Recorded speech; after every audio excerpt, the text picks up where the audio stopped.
Hey everybody, Shoebox Legends here. Thanks for joining me for another episode of Slab and Gab today. And this is a recurring installment here on the channel where I talk about a slabbed cards from my sports card collection and just talk about them for a few minutes. And today's episode is going to feature a pretty, what I would consider at the time that I bought it anyway, I thought it was a pretty epic vintage card that I picked up for my baseball card collection. But there's a backstory here. And it involves me running something to kind of raise up some funds to go after this card. So it was just a good example, I thought, of sort of treating your collection in some cases like a revolving door, or maybe repurposing some cards that you don't get as much enjoyment out of and turning them into something more meaningful. So that's something that I really enjoy. The longer that I've been in the hobby, I've really accumulated a ton of stuff, and you just can't collect it all or keep it all. And so more and more as I've matured as a collector, I'm willing to kind of part with items in my collection that I don't have a real strong affinity towards to get something more meaningful. And in this case, this was something that I did on my sports card blog way back about 10 years ago now, believe it or not. I feel very old saying that, but was running a sports card blog that I ran for about 12 years and had some followers over there and a nice community. So this was back in 2012, and I came up with an idea. I had a whole bunch of cards laying around that were sort of like these, maybe parallel cards with, decent low numbering, or inserts, or, memorabilia cards that I wasn't a huge fan of, things like that. So I had a whole box full of these that they were cards that at the time I acquired them, they were kind of neat, but in retrospect, I didn't really appreciate them all that much, and was ready to kind of move on from them. So I came up with an idea, and what I did is I held a card draft.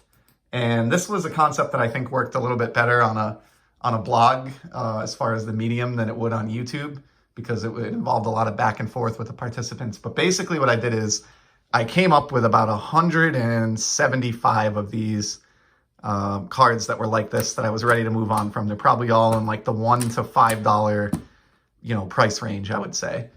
And I mapped them all out, and I opened up a card draft for up to 10 participants. And the way that it worked is if you wanted to participate, you paid, it was around $20. I think it was $22 or $22 to $25 per person, and that covered shipping and all of the cards that you got. And with 10 participants, each person that was participating in the contest would select, 17 cards out of the 175 that were available. So basically ranked the participants in order, 1 through 10, and then did like a snake draft. So the person who was in the number 1 slot would pick their first pick out of all 175 cards that were available.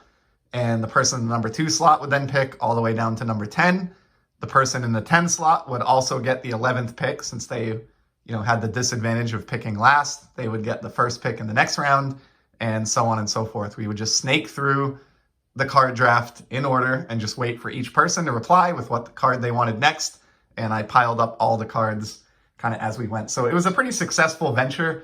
At the end of this, at 10 entrants and a little over $20 a person, minus my shipping costs, I probably came out of the event with about $200, $175 to $200 in profit that I could spend, and in the end also flushed out, a pretty significant backlog of less meaningful cards that I didn't really want any longer out of the house. And I think the people that participated were pretty happy with it. So my goal in doing that was to raise money for a specific card. And the card that I went after with my proceeds is the one that I have to show here today.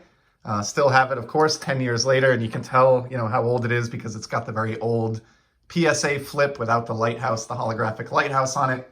But it was my very first playing era Ted Williams baseball card, the 1957 Topps issue. And I apologize, I've got some glare in here today, but really nice example of this card. The centering isn't perfect. It's a little bit off top to bottom, but it's certainly very good. Of course, getting this card in a grade of PSA 6 is no small feat. The only reason I have a grade this high on this card is precisely because I bought it 10 years ago. So, at the time, raising up $200 with a card draft, that was enough for me to go out and get this card in a PSA 6. That would certainly not be the case. I wouldn't assume present day with everything that's gone on in the hobby. To be honest with you, I haven't really comped that card or looked at it in years, but I'm guessing it costs more than $200 in a PSA 6. But that was significant to me because, I had only just got back into collecting a couple of years earlier, or a few years earlier at the time, and I didn't have any playing era Ted Williams cards. So this was my first, Ted Williams from his actual time in the league. Growing up a Red Sox fan, he's, definitely the best hitter in team history and one of the best hitters in baseball history. So it just felt really, really significant to add, a slabbed playing era card of the Splendid Splinter to my baseball PC. And to do it, basically by repurposing cards that I already had and putting in a little bit of kind of hobby sweat and elbow grease to raise up those funds, it just kind of made it feel even better. And was a fun experience. I never did another one because I kind of eliminated a lot of the inventory that I had around doing that. And it was also a lot of work to stay on top of people to make their selections and get all the packages put together. So never did it again, but I certainly don't regret doing it the first time around. Anytime you can take a pile of, underappreciated hits and cards from your collection and, through a little bit of hard work, turn them into something as, important as a playing era Ted Williams for a Red Sox collection like mine, that's a good day in the hobby. So that's all I have today. That's the story of how a bunch of low-end singles from my collection were kind of converted into a playing era Ted Williams slab. So there is the 1957 Topps Ted Williams in a PSA 6. It's a card that I'll be featuring again in the very near future. Planning on using this one for a video response that I have coming up. So wanted to get it featured here first and kind of tell the backstory behind it. Hope you enjoyed a little bit of this commentary and more importantly, the beautiful Ted Williams slab.